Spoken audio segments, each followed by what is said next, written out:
Hello students, welcome to Standard 8 Science class. Today we are going to discuss about friction in more details. जो friction है वो कैसे produce होता है, तो फ्रिक्शन जो है वो दो सरफेस के बीच में जो इरेगुलरिटीज होती है जो कांटेक्ट में रहती है, जैसे कि यहाँ पे टेबल है और हमने इस पे बुक रखा है, तो बुक का सरफेस एंड टेबल का सरफेस एक दूसरे के कांटेक्ट में है। हमें दिखता है कि टेबल जो है वो बहुत ही स्मूथ है और ये जो बुक है उसका सरफेस भी स्मूथ है, लेकिन उनके बीच में बहुत सारी इरेगुलरिटीज होती है। यहाँ पे देखो, टेबल का सरफेस और बुक हमने जो रखा है उसका सरफेस दिया है। ये इरेगुलरिटीज क्या करती है, हम जैसे ही उस पर बुक रखा है तो ये इरेगुलरिटीज लॉक्ड हो जाती है, और अगर हम फोर्स देकर ये बुक को मूव कराना चाहते हैं तो हमें ये इंटरलॉकिंग को ओवरकम करना पड़ेगा। ये इंटरलॉकिंग जो फोर्स है उससे ओवरकम करना पड़ेगा, तब जाके ये मूव करेगी। वैसे स्मूथ सरफेस की बात करें तो हमें स्मूथ सरफेस पे दिखता नहीं है कि ऐसी इरेगुलरिटीज है, लेकिन बहुत सारी इस तरह से छोटी छोटी इरेगुलरिटीज होती है। इसीलिए जितना रफ सरफेस होगा उतना फ्रिक्शन ज़्यादा होगा और जितना स्मूथ सरफेस होगा उतना फ्रिक्शन कम होगा। वैसा ही और एक फैक्टर है कि दो सरफेस अगर प्रेस्ड हार्ड है, जैसे कि ये बॉक्स है, ये बॉक्स अभी खाली है, तो आपको मूव कराना है तो आप इजीली मूव करा सकोगे, लेकिन इसके अंदर हैवी ऑब्जेक्ट्स है, कोई भी जो है वो सामान हैवी है, तो आप यानी कि ये सरफेस जो फ्लोर सरफेस है और ये बॉक्स का जो लास्ट वाला सरफेस है, ये दोनों के बीच में प्रेशर ज़्यादा होगा, तो इसीलिए हमें तब फोर्स ज़्यादा लगाना पड़ेगा, क्योंकि इन दोनों के बीच में, ये दो सरफेस के बीच में इंटरलॉकिंग ज़्यादा होगा। तो और एक एग्जांपल दिया है सेम ऐसा ही, कि जब आप मैट होता है उसको आप ड्रैगिंग करते हो, तब उस पर कोई नहीं बैठा है तो आप आसानी से मैट को जो है वो खींच लोगे, लेकिन अगर कोई पर्सन उस पर बैठा है तो आप उसको आसानी से मतलब खींच सकोगे नहीं। नेक्स्ट हम लोग देखते हैं स्टैटिक फ्रिक्शन। स्टैटिक फ्रिक्शन किसको बोलते हैं, तो force required to overcome friction at the instant an object start moving from the rest is a measure of static friction। यानी कि उसका मीनिंग है जब कोई ऑब्जेक्ट रेस्ट पे होता है, ओके, वो मूव नहीं कर रहा है, ऐसा का ऐसा पड़ा है, तब उसको मूव कराने के लिए हमें जो फोर्स लगाना पड़ता है उसको हम बोलते हैं स्टैटिक फ्रिक्शन। नेक्स्ट है स्लाइडिंग फ्रिक्शन। स्लाइडिंग फ्रिक्शन क्या होता है, तो the force required to keep the object moving with the same speed is a measure of sliding friction.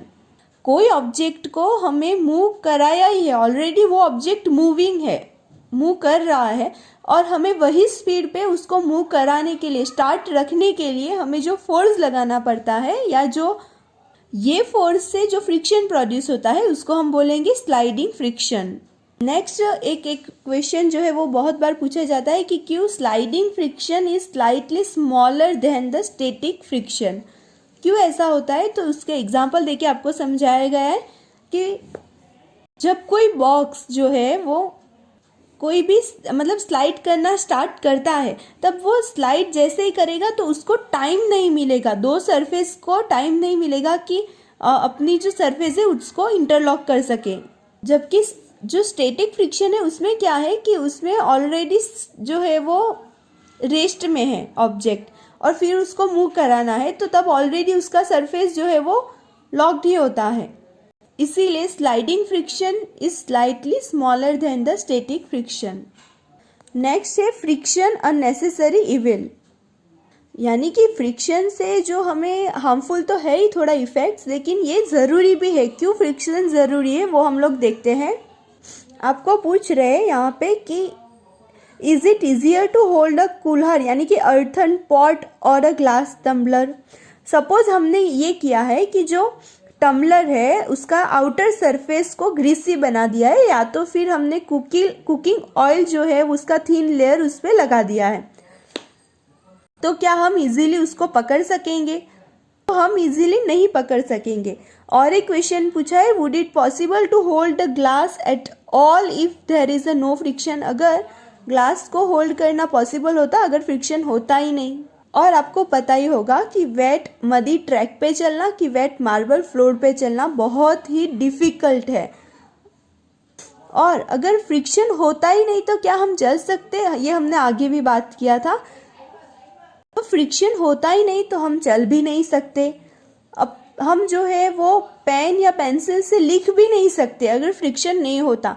आपके जो टीचर्स है वो ब्लैक बोर्ड पे चॉक से लिखते हैं, वो भी नहीं लिख सकते। अगर फ्रिक्शन होता ही नहीं तो कोई ऑब्जेक्ट ने मूव करना स्टार्ट किया है तो वो कभी भी स्टॉप होता ही नहीं। ओके, आपने कभी ये सोचा है कि अगर ये जो टायर्स ऑफ द ऑटोमोबाइल्स है एज वेल एज रोड है उस पर फ्रिक्शन लगता ही नहीं तो मतलब कोई भी ऑब्जेक्ट है उस पर तो वो टर्न भी नहीं ले सकता या तो स्टॉप भी नहीं हो पाता। फ्रिक्शन नहीं होता तो कोई भी बिल्डिंग का कंस्ट्रक्शन भी नहीं हो पाता। तो इससे आपको यही समझाना चाहते हैं कि फ्रिक्शन आपके लिए कितना इम्पोर्टेंट रखता है। अभी हम देखते हैं कि कैसे फ्रिक्शन जो है वो ईविल है। देखो हमारे जो सोल ऑफ शूज़ है वो कई बार जो है वो इस तरह से घिस जाते हैं। जैसे ही पुराने होते हैं, यूज़ ज़्यादा हो जाता है, फिर इस तरह का हो जाता है, ये फ्रिक्शन की वजह से है।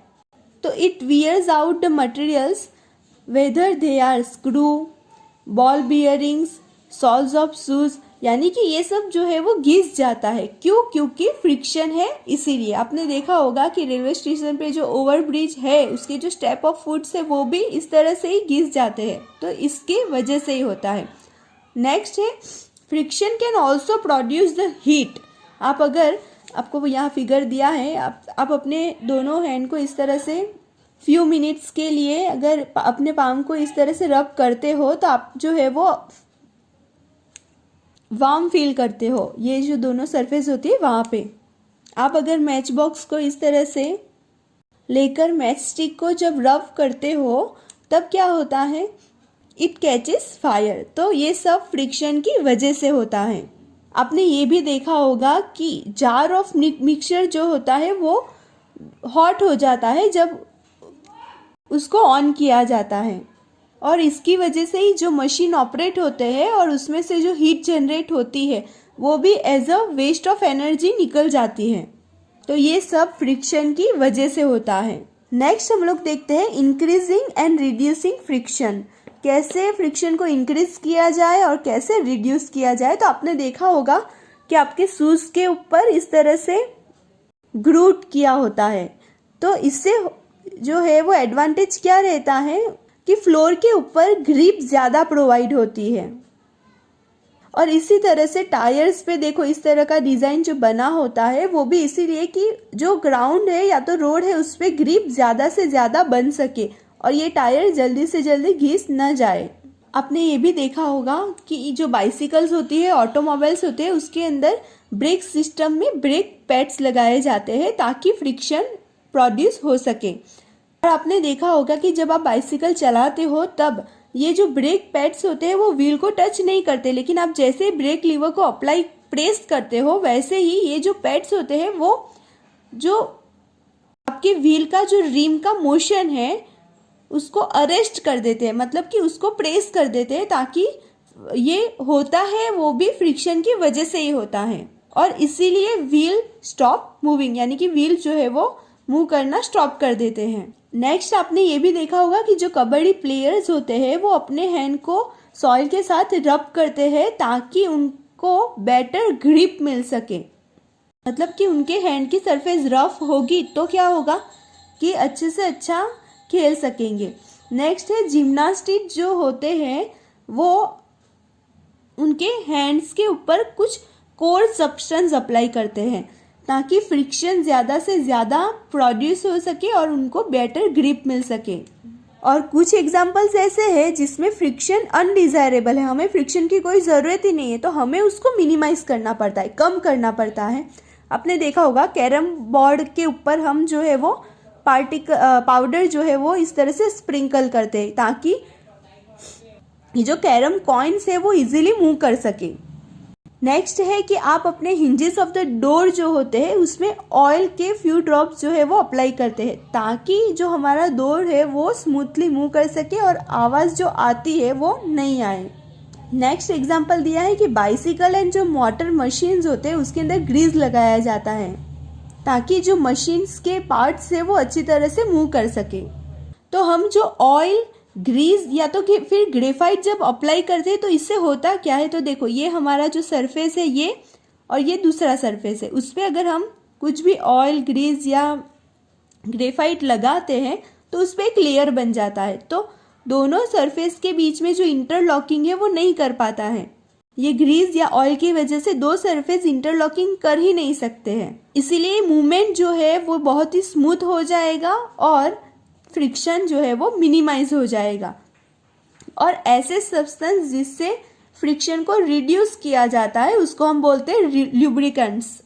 लेकिन कुछ मशीन्स के अंदर ये लुब्रिकेंट्स जो है वो अलाउ नहीं होता है, तो उसके बीच में एयर का गैप रखा जाता है, एयर कुशन रखा जाता है ताकि फ्रिक्शन रिड्यूस हो सके।